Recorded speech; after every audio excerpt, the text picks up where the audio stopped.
তোমরা তো আগে একটা ব্লগে দেখেছোই যে আমরা অজিবাইদা লেকে গেছিলাম। ওখানে তো অ্যাম্বিয়েন্স খুবই সুন্দর, নো ডাউট খুবই সুন্দর। মানে ওই লেকের পাশে এত ভালো লাগছিল।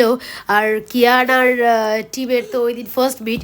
কিয়ান আর টিম 2 মাসের ছোট বড়।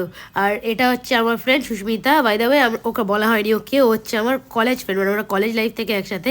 মাঝে আমাদের অত কানেকশন ছিল না, বাট আফটার বেবি বা বেবি হওয়ার টাইম থেকে, মানে বেবি হওয়ার পর থেকে আমাদের দুজনের ফ্রেন্ডশিপটা আরও বেশি স্ট্রং হয়ে যায় বিকজ অফ দিস বেবিজ। এখানে কিয়ানের স্যালাড চলে এসছে, ও হচ্ছে শর্টে ভেজিটেবল খাচ্ছে আপাতত, কি কিউটলি ও বসে বসে খাচ্ছিল এখানে, খুব ভালো লাগছিল দেখতে। সো তোমাদেরকে দেখা করো, এটা হচ্ছে আমার ফ্রেন্ডের হাজব্যান্ড কামাখাদা। আর ওরা আপাতত নিজে ফটোশ্যুট করছে। টিম এখন ওপর থেকে সব টেবিলের ওপর থেকে সব জিনিসপত্রগুলো ছুটতে শুরু করে দিয়েছিল। আর এই যেটা হচ্ছে অ্যাকচুয়ালি বেবি নিয়ে গেলে টেবিল কিরকম দেখায়, মানে রেস্টুরেন্টে গিয়ে আমাদের এই অবস্থা, বটল ফটল সব দিয়ে একদিকে। অজিবাইদা লেকে তোমরা ভিজিট করতে পারো, খুব ফটোজেনিক প্লেস। আর সবাই তো জানো মোস্ট পপুলার এটা এখন ফটোর জন্য। আর কোথাও গান হলে টিম কি থামে, টেবিলের ওপরে নাচতে শুরু করে দিয়েছে।